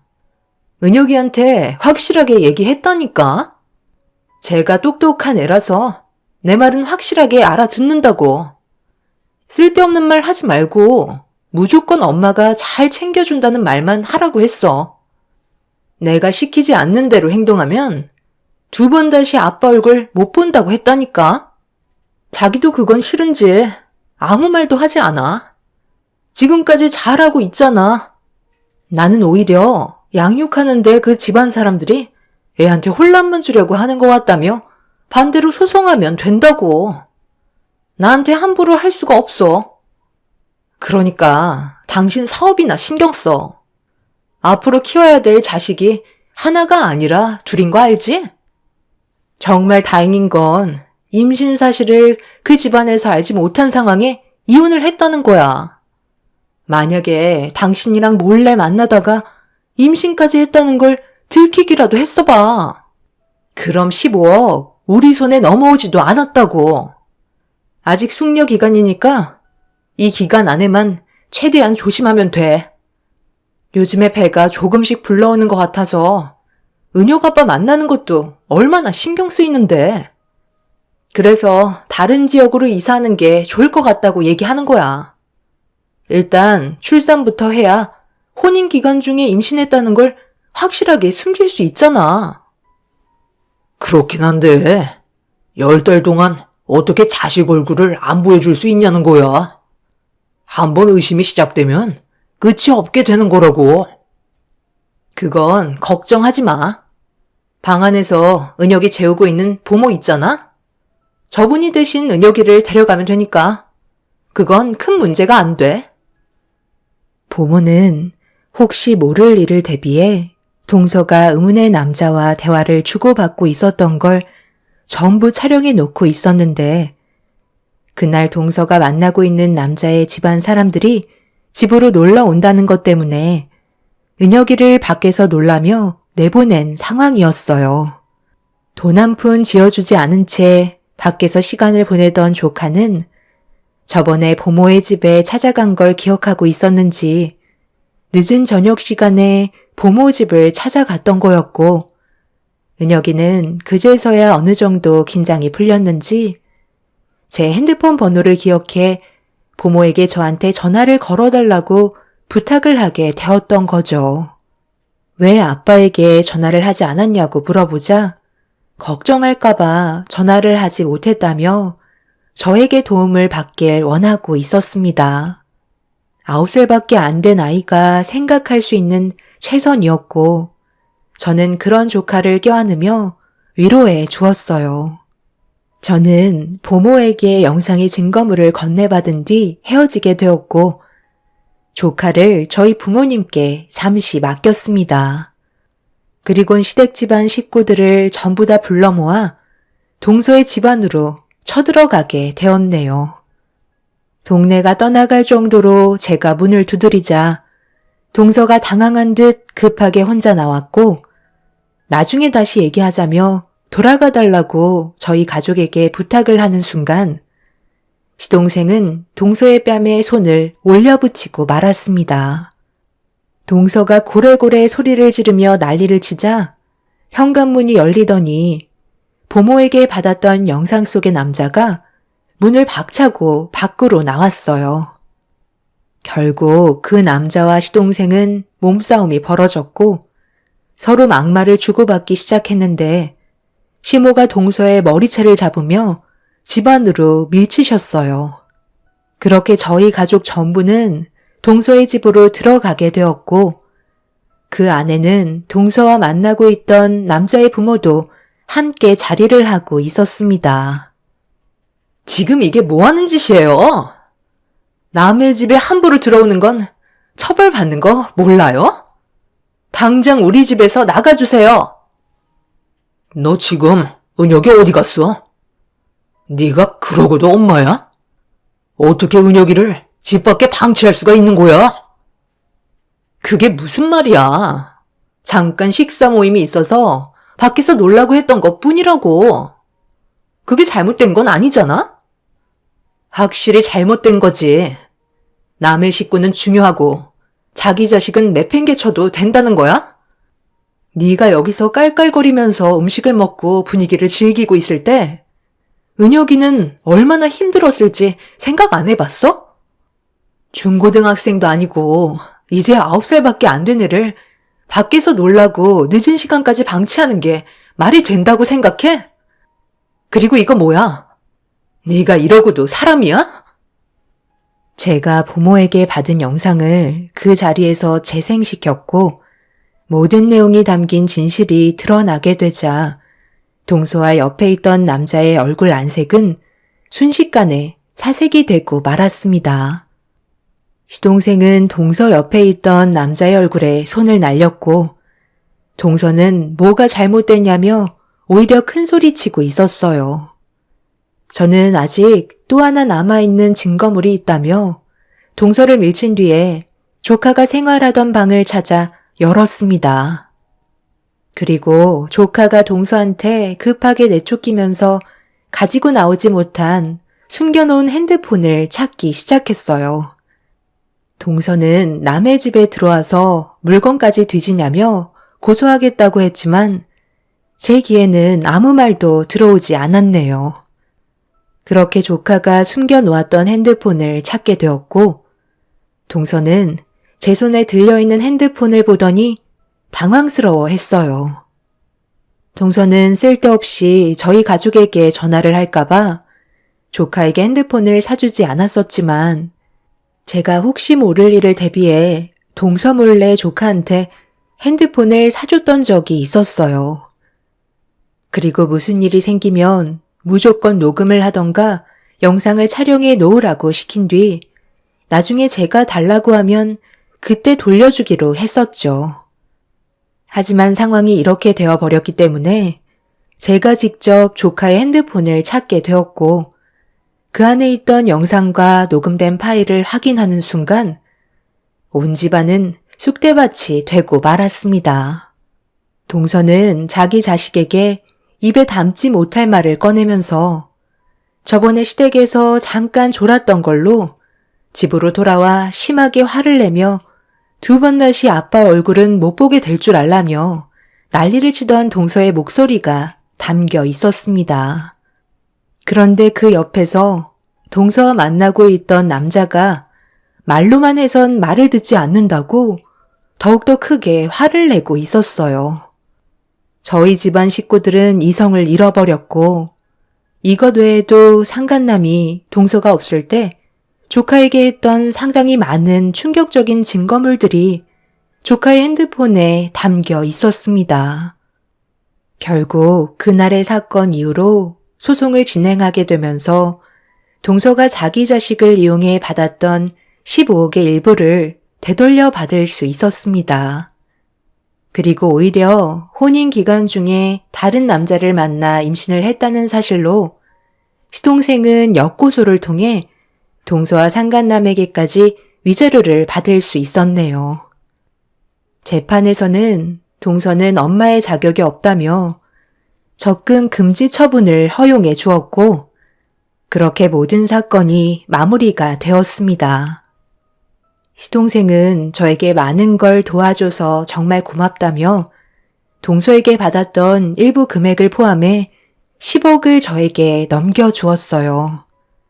시동생이 사업으로 많이 바쁜 상태라 제가 조카를 대신 돌봐주기로 결정을 하게 되었습니다.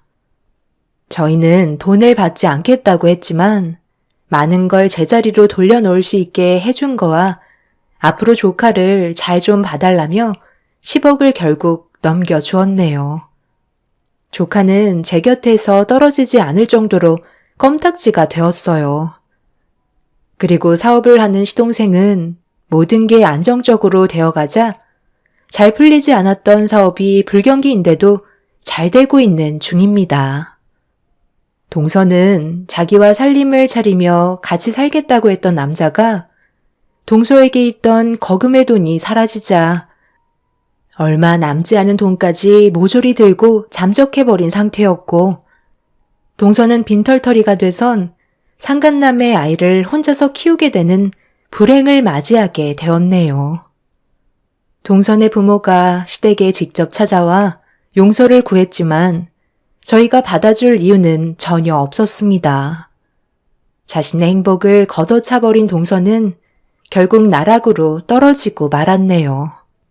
그리고 시부모님께서 얼마 전에 저를 따로 부르셨길래 무슨 일인지 전혀 모르는 상태에서 시댁을 방문하게 되었는데 제가 시댁 식구의 문제를 피를 나눈 가족처럼 진심을 다해 도와줘서 정말 고마웠다며 또 저희 부모님께서도 급할 때 가끔 은혁이 돌봐주시는 것도 너무 감사드린다며 친정 부모님이 앞으로 살게 되실 전원주택을 마련해 주셨습니다. 전혀 생각하지 못했던 일이라 많이 당황스러웠는데 제가 적극적으로 도와주지 않았다면 시댁의 집안은 무너졌을 거라고 돈보다 가족이 우선이라며 그동안의 감사함을 표한 거니 받아달라고 하셨네요. 안 좋았던 일들이 해결이 되자 저에게도 이런 좋은 날이 오네요. 앞으로 저희 가족 모두가 행복만 가득한 날들이 펼쳐졌으면 좋겠어요. 여러분들께서도 언제나 좋은 일들만 가득하시길 바랍니다. 감사합니다. 안녕하세요. 저는 얼마 전에 드라마에서나 나올 법한 일들을 겪게 된 30대 중반 남자입니다. 결혼한 지 3개월 정도밖에 안 되는데 그 사이에 너무 많은 일들이 눈앞에 펼쳐져서 지금도 현실을 받아들이기가 힘들 정도로 많은 충격을 받은 상태입니다. 아내와 결혼을 하고 첫 달은 정신없을 정도로 바쁘게 지내고 있었어요.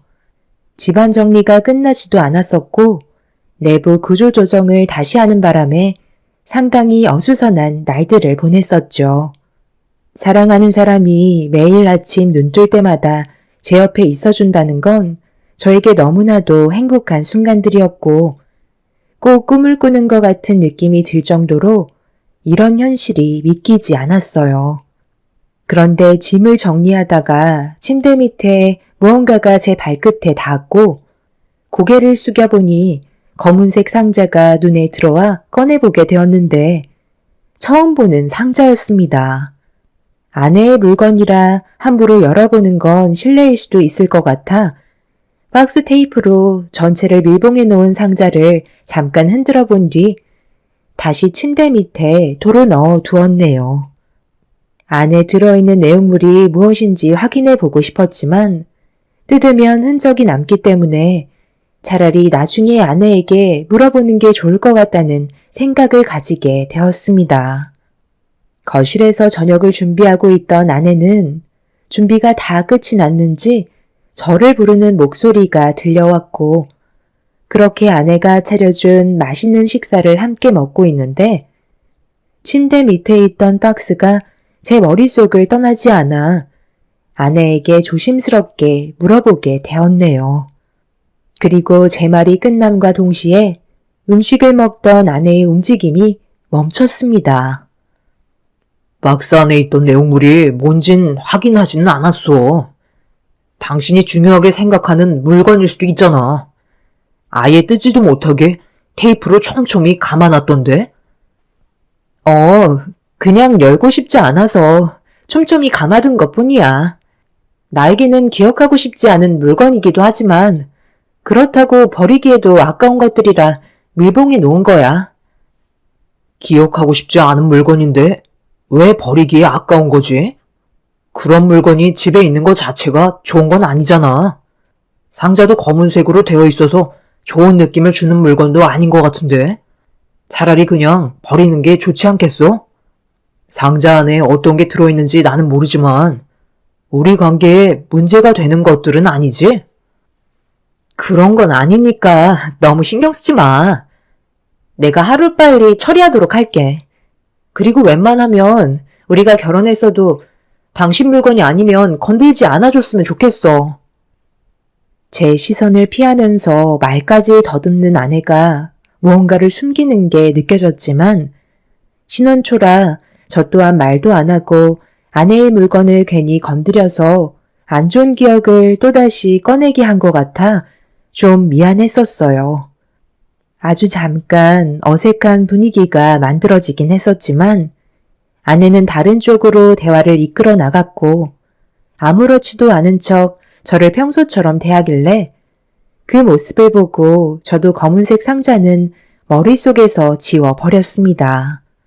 그날 이후 아내의 물건에는 일절 손을 대지 않았고 그렇게 신혼생활을 잘 보내고 있었는데 어느 날 퇴근하고 집에 들어오니 장모님과 처형이 저희 집에 오셨더라고요. 평소보다 1시간 일찍 끝나서 서둘러 들어왔는데 아내의 눈에 눈물이 흐르고 있었고 장모님과 처형의 얼굴은 붉어진 상태로 무언가 서로 안 좋은 대화를 주고받은 듯 보였었죠.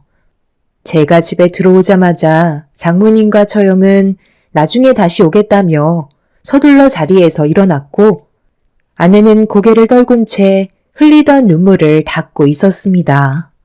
저는 그런 광경이 당황스러워 무슨 일이 있었냐고 물어봤지만 장모님과 처형은 저를 보며 어색한 미소로 가족들 간에 풀지 못한 갈등이 약간 있어서 그런 거라고 신경 쓰지 말라며 현관 쪽으로 걸어가시는데 아내가 당분간 연락하지 않았으면 좋겠다는 말을 꺼내었고 그 말이 끝나자마자 고개를 돌린 처형이 아내에게 화를 냈어요. 왜 너만 생각하는 거야? 우리가 그동안 얼마나 힘들었는지 알기나 해? 나는 네가 한 결정에 대해 무조건 반대하니까 하루빨리 제자리로 돌려놔. 알겠어? 왜 그렇게 해야 되는 건데? 나는 잘못한 게 하나도 없다고. 언니가 뭔데 나한테 이래라 저래라야? 내 인생 내가 알아서 살겠다는데 왜 다들 그러냐고. 너 정말 그러다 벌받아.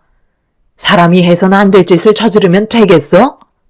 언제든 바로잡을 수 있으니까 최대한 서둘러서 정리하는 게 좋을 거다. 글쎄, 내가 알아서 한다고. 그러니까 이런 식으로 2번 다시 찾아오지 마세요. 엄마랑 언니가 이러는 게 오히려 나한테 도움이 안 된다는 거 몰라? 우리가 신경 쓰지 않게 네가 잘했어야지. 적은 나이도 아니면서 그딴 식으로 일 처리를 하면 나중에 그 피해 누가 감당할 건데? 다시 한번 얘기하지만 최대한 빨리 눈앞에 있는 문제들 해결하고 두 번 다시 일로 엄마랑 내가 신경 쓰게 하지 않았으면 좋겠어. 너 엄마가 얼마 전에 우울증 약까지 복용한 거 알고는 있어? 장모님과 처형은 제가 알아듣지 못하는 말들을 계속해서 꺼내놓으며 아내에게 화를 내고 있었습니다.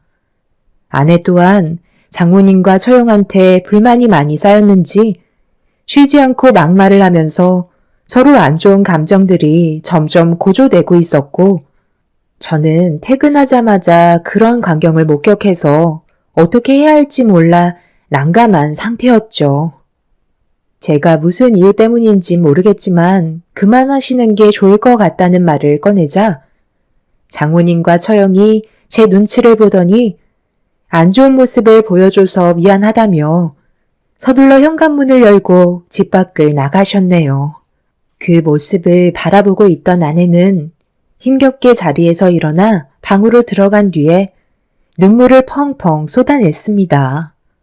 이런 상황을 처음 겪어봤던 터라 방에 들어가 아내를 진정시켜줘야 하는 건지 아니면 아내가 혼자서 진정할 수 있는 시간을 줘야 하는 건지 알 수 없어 저는 그 자리에 멀뚱히 서서 고민만 하고 있었습니다.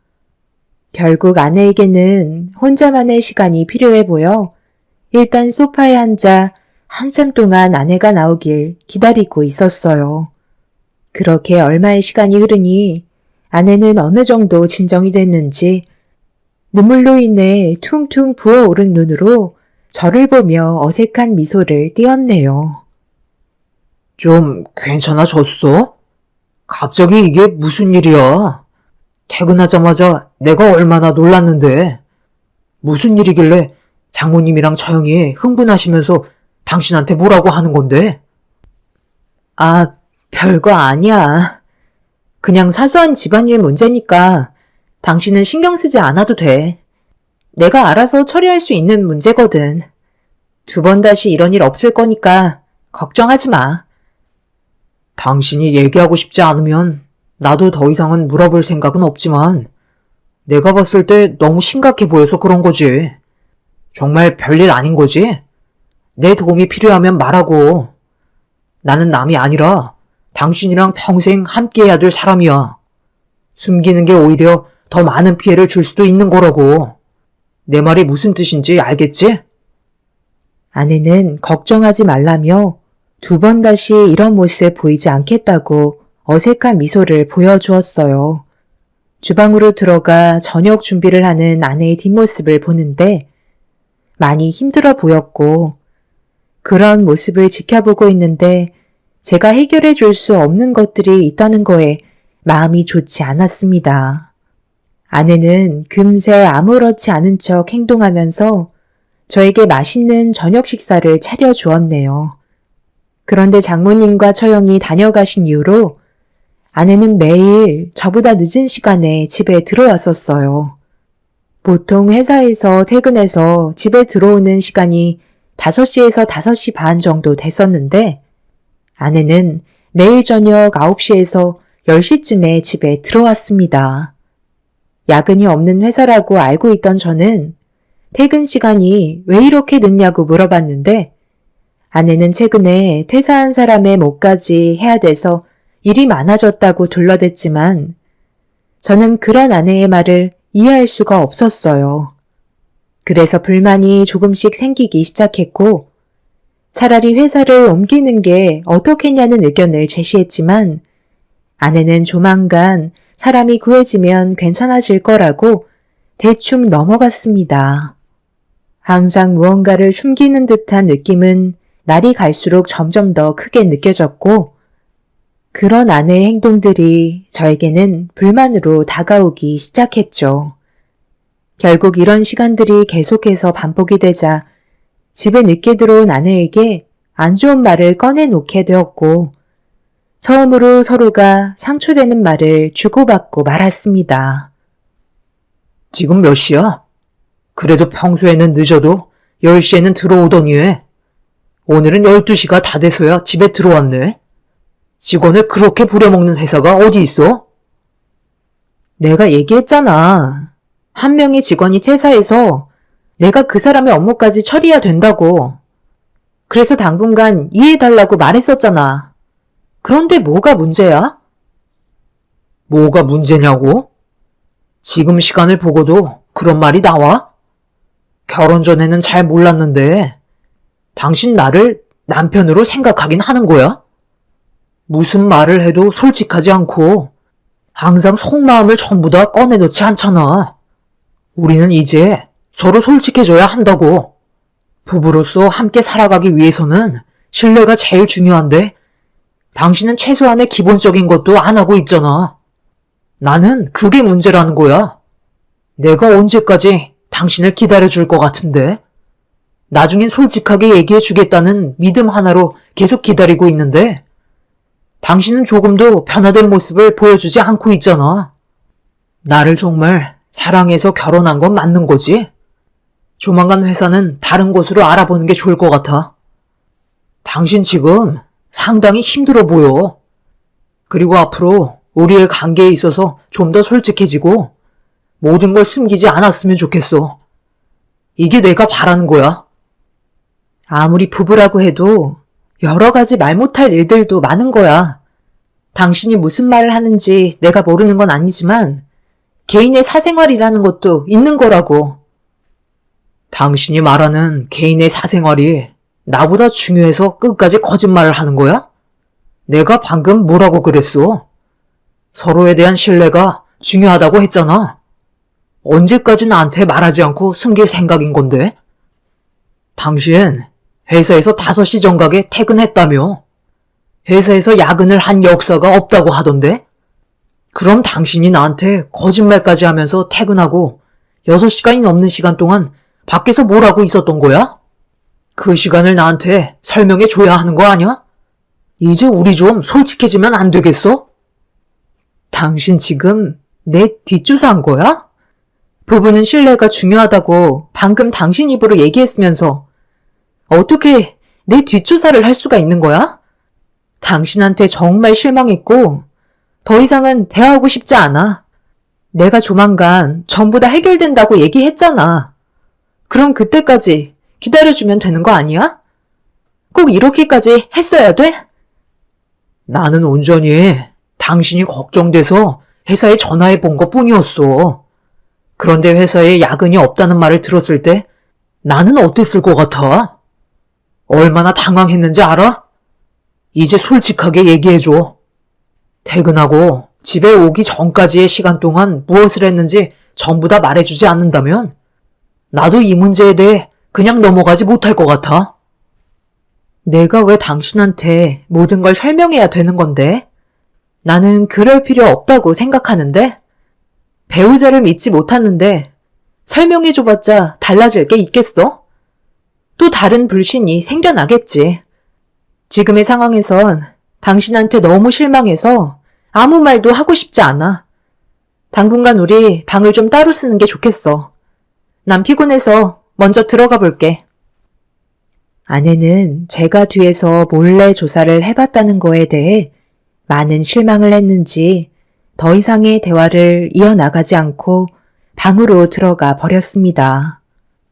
결혼한 지 이제 막 1달 넘었는데 이런 관계로 발전되어 간다면 아내와의 결혼 생활에 점점 문제가 커질 것 같았어요. 저는 그런 삶을 원하지 않아서 최대한 침착하게 모든 문제를 해결하고 싶었지만 아내는 저와 같이 살든 말든 크게 신경 쓰지 않는 것 같아 보였네요. 그렇게 서로는 각방을 쓰게 되었고 그날 이후 아내는 저에게 일절 말 한마디 붙이지 않았습니다.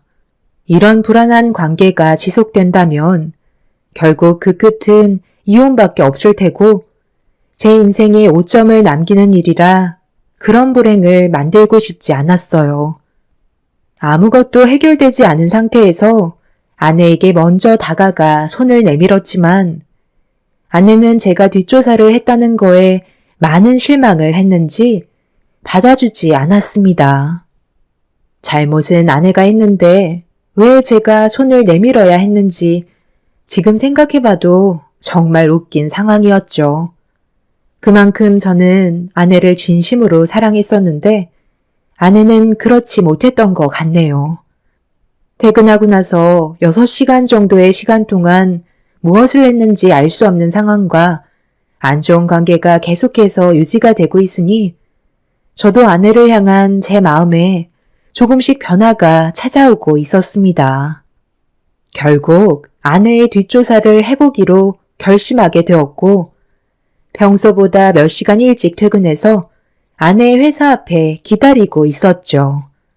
그렇게 저녁 5시 정각이 되자 퇴근한 아내가 건물 밖으로 걸어 나와 비상 깜빡이를 켜고 있는 차량으로 다가가 올라탔고 그 모습을 보곤 조용히 거리를 유지한 채 뒤따라가게 되었네요. 아내가 탄 차량은 썬팅이 너무 진하게 되어 있어서 차 안에 타고 있는 사람이 남자인지 여자인지 알 수 없었지만 남자일 것 같다는 확신을 가지고 있었습니다. 그렇게 한참 동안 뒤따라 가고 있었는데 앞에 있던 차량이 제가 쫓아가고 있다는 걸 눈치챘는지 갑자기 속력을 높이기 시작했어요. 저도 그 차량과 멀어지지 않기 위해 속도를 올렸고 이리저리 추월을 하면서 절대 따돌리지 못하게 바짝 따라 붙었습니다. 그런데 하필 제 앞에서 갑자기 바뀐 정지 신호가 더 이상 따라가지 못하게 만들면서 멀어지는 차를 바라볼 수밖에 없었네요.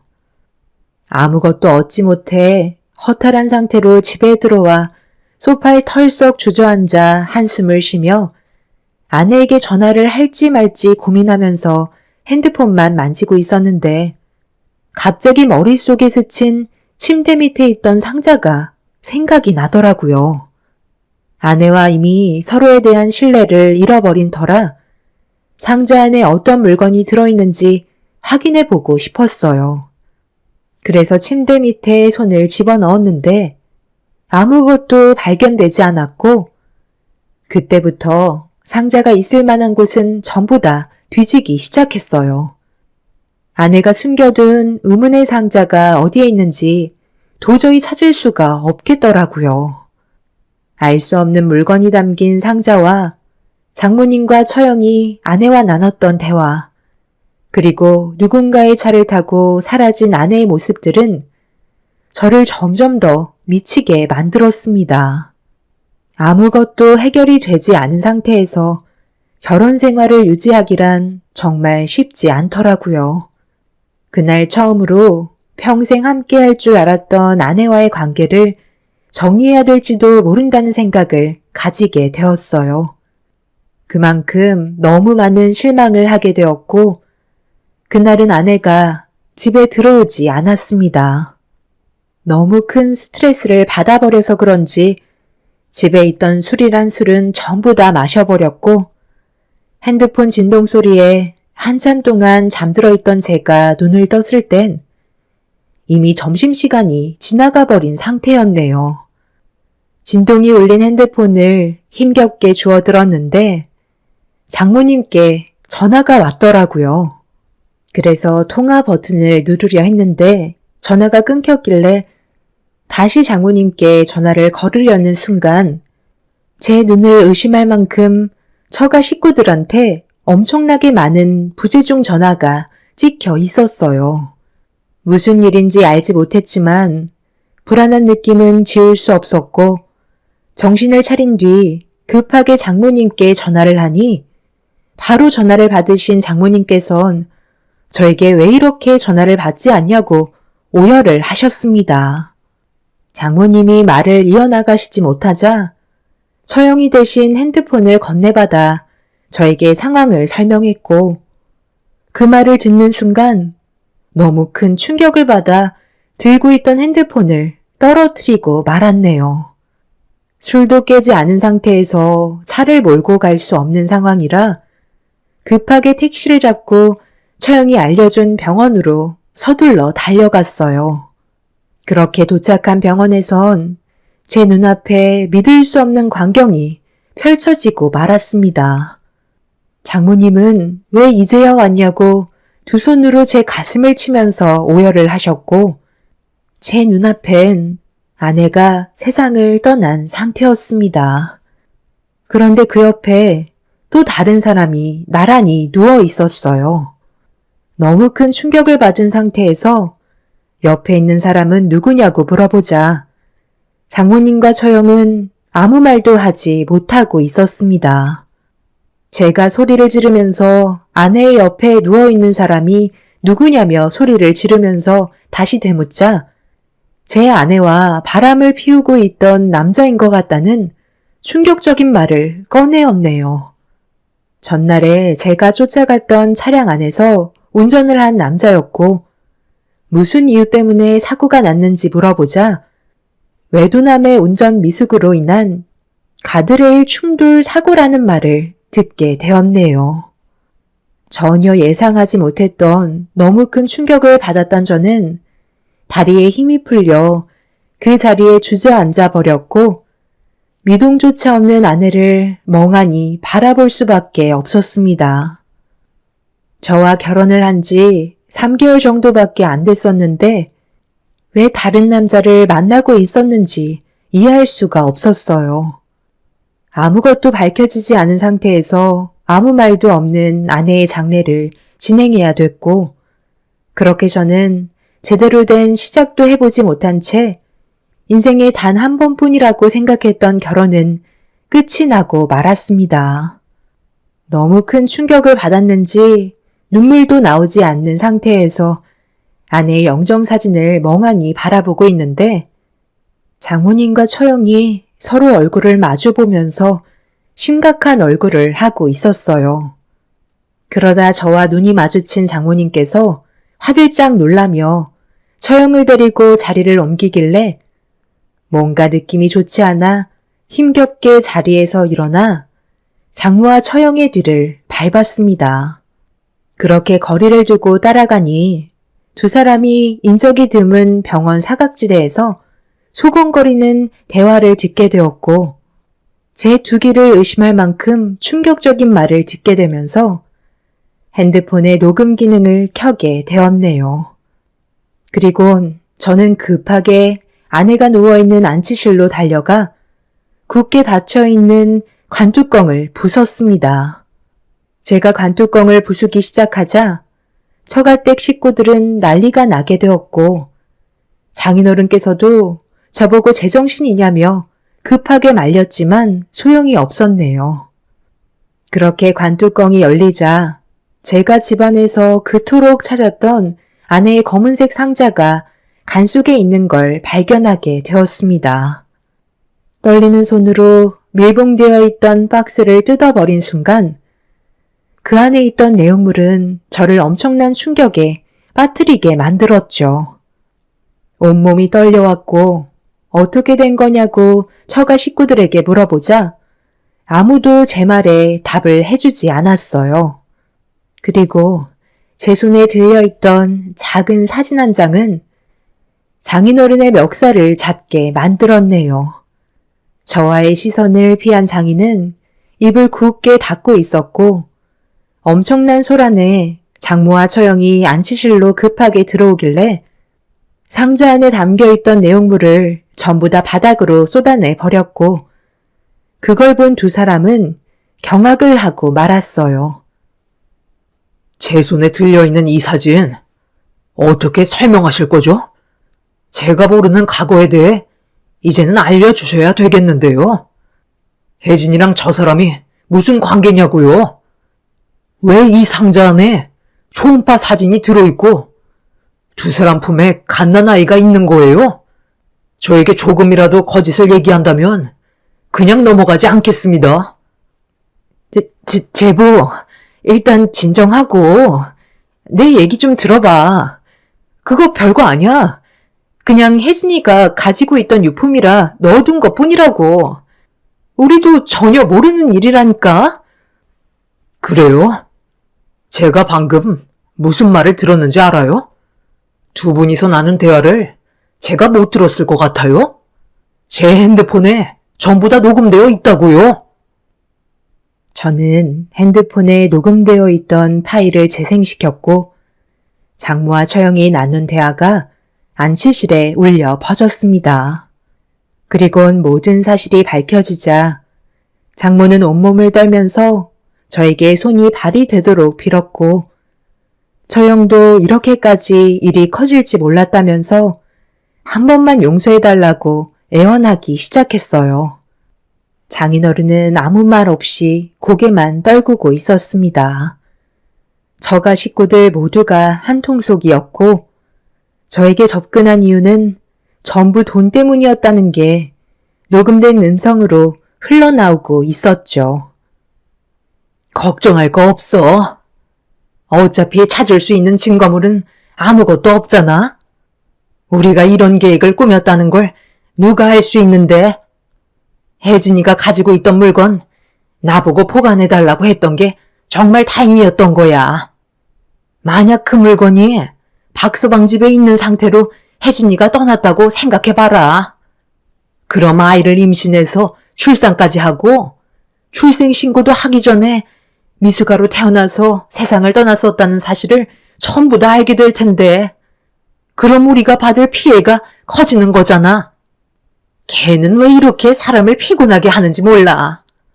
어찌됐든 박서방 몰래 간 속에다 넣어놨으니까 화장하면 증거물은 같이 없어지는 거니 걱정할 필요 없다. 몰래 처분하고 싶긴 했었는데 혜진이가 그동안 품고 있었던 물건들이었고 그 안에 자기 자식의 물건들이 들어가 있는데 내 손으로 처분하기에는 뭔가 찝찝하잖아. 이참에 이렇게 없애는 것도 나쁘지 않지. 이래서 남자를 잘 만나야 된다는 거야. 고아였던 그놈과 10년 동안 동거하면서 간이며 쓸개며 다 빼주다가 결국 혼인신고도 하지 않고 애부터 덜컥 임신까지 하게 됐었잖아. 내 딸 인생 한번 살려보겠다고 둘이 겨우 헤어지게 만들어서 겨우 돈 많고 능력 좋은 놈이랑 결혼시키게 만들었는데 그놈이 나 몰래 내 딸이랑 다시 만나고 있었던 걸 들켰는데 가만히 있어야 돼? 뱃속에 있던 아이가 누구 자식인지 모르는 상황이었잖아. 둘이 절대 만나지 말라고 그렇게 얘기했는데 내 말을 무시한 벌이라고. 나는 아무 잘못 없다. 나는 뒤쫓아간 것밖에 없고 자기들이 도망치다가 사고가 난 거잖아. 어쩔 수 없는 상황이었다고. 어찌됐든 우리는 앞으로 박서방만 옆에 끼고 살면서 아쉬운 소리 해가며 돈만 받아먹으면 되는 거야. 내 말 무슨 뜻인지 알지? 이 사고는 아무도 모르는 거고 우리는 그냥 피해자일 뿐이다. 너도 인생길 좀 피려면 앞으로 입 조심해. 아내는 저와 결혼을 하기 전에 10년 동안 만나오던 동거남이 있었어요. 그리고 그 사이에 임신을 했는데 아이가 미숙아로 태어나 얼마 못 가 사망하게 되었고 장모는 둘의 관계를 정리시키게 만들었던 거였죠. 그런데 아내가 저와의 결혼 이후 또다시 그 남자와 만남을 지속해왔던 것 같았어요. 그리고 이 사실을 장모에게 들키게 되면서 도망을 치다가 큰 사고로 이어지게 된 거였습니다. 충격적인 건 아내의 뱃속에 아이가 있다는 사실이었죠. 모든 사실을 전부 다 숨긴 채 저희 집안에게 접근한 처가댁을 도저히 용서할 수 없었고 사기 결혼으로 소송을 진행하게 되었습니다. 저는 이런 사실도 모른 채 그동안 아내를 진심으로 사랑했었는데 모든 건 장모의 조종하에 이루어진 결과였던 거였죠. 그렇게 아내의 장례가 끝이 나고 처가 식구들에게 소송을 걸던 도중 차량 사고가 난 근처에서 블랙박스가 발견됐다는 소식을 접하게 되었고 저는 서둘러 경찰서로 향하게 되었습니다. 그리곤 블랙박스 영상 속의 음성을 전부 확인할 수가 있었어요. 아내와 그 남자와의 대화를 듣는 순간 또 다른 충격적인 사실에 결국 오열을 하게 되었고 너무 큰 충격에 빠지고 말았네요. 나랑 그냥 도망치자고. 내가 앞으로 잘한다니까. 당신 아직까지 나 사랑하잖아. 나는 가족도 없고 당신 하나뿐인데 이렇게 끝낼 거야? 이게 우리 엄마가 원하시는 거야. 그리고 나도 이제 당신이랑 함께 하는 거 지쳤어.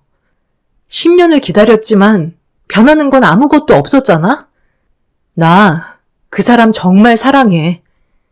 그리고 나 임신했어. 뱃속에 그 사람의 아이가 생겼다고. 엄마가 당신이 나한테 다시 접근한 걸 알고 계셔. 그리고 우리의 사이를 의심하고 있어서 얼마 전에 한바탕 난리가 났었어. 이제 우리 그만하자. 나도 안정적인 가정을 꾸리고 싶은 마음뿐이야. 갈 길이 다른데 계속 고집 부려봤자 소용없다고. 그 사람은 당신처럼 욱하지 않고 맨날 술에 쩔어서 그런 곳에 드나들지도 않아. 오로지 나를 위해 최선을 다하며 살고 있다고. 내 과거를 그 사람한테 밝히고 싶지 않아. 그래서 이제 나를 버리겠다는 거야? 너 나한테 뭐라고 그랬어? 다시 돌아오겠다고 약속했잖아. 그런데 지금 그놈의 아이를 가졌다고? 내가 당신이 잘 되는 걸 보고 싶을 것 같아? 당신이 나 없이 살 수 있을 것 같냐고? 그리고 그거 알아? 아까부터 나를 따라오는 차량이 2대나 있는데 하나는 당신 어머님이고 또 다른 한 대는 아마 그놈일 것 같네. 지금 당장 차를 세워서 이 모든 사실 그놈한테 알리고 어머님한테 우리 다시 만날 거라고 얘기할까? 그걸 원하지 않으면 이번 주 내로 내 통장에 5억 넣어놔라. 그렇게 하지 않으면 나 혼자 이 세상 뜨진 않을 거야. 어차피 그놈 돈 많다며. 이 정도 돈은 아무것도 아니잖아. 그놈은 아내에게 무리한 요구를 하고 있었고, 제가 아내의 뒤를 쫓아갈 때 장모님도 아내의 뒤를 뒤쫓고 있었네요. 저는 놓쳤었지만 장모님은 그 뒤를 따라가다가 둘의 사고를 유발한 거였습니다. 더 충격적인 건 뱃속의 아이가 그놈의 아이가 아닌 제 아이였다는 거에 엄청난 고통을 가져오게 만들었죠. 이 모든 상황을 악화시킨 건 한 사람만의 잘못된 행동이 아니라는 것을 알게 된 사건이었고, 뒤늦게야 이 사실을 알게 된 처가 식구들도 상당히 큰 충격을 받고 말았습니다. 처가 식구들을 상대로 사기 결혼에 대한 법적 처벌을 진행하고 그동안 제가 겪었던 정신적인 고통에 대해 소송을 진행했습니다. 하지만 제 마음은 후련하지가 않네요. 아내는 저를 진심으로 사랑하고 있었지만 좋지 않은 과거가 아내와 처가 식구들의 삶을 송두리째 망치고 말았습니다. 이래서 사람을 만나는 걸 신중하라는 것 같습니다. 결혼한 지 3개월밖에 되지 않았고 모든 사실을 숨긴 사기 결혼이었기 때문에 혼인신고는 무효 처리가 되었지만 제 삶에 평생 남게 될 기억이 된 것 같네요. 인생 경험했다고 생각하렵니다. 제 사연을 들어주신 여러분들께서도 사람을 만나 관계를 이어나갈 때 항상 신중하게 결정하시길 바랍니다. 자신의 인생길이 바뀌는 순간은 분명 찾아오는 것 같네요. 제 사연 들어주셔서 감사합니다.